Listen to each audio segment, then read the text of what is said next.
إن للمتقين مفازا حدائق وأعنابا وكواعب أترابا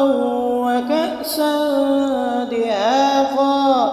لا يسمعون فيها لغوا ولا كذابا جزاء من ربك عطاء حسابا رب السماوات والأرض وما بينهما الرحمن لا يملكون منه خطابا يوم يقوم الروح والملائكة صفا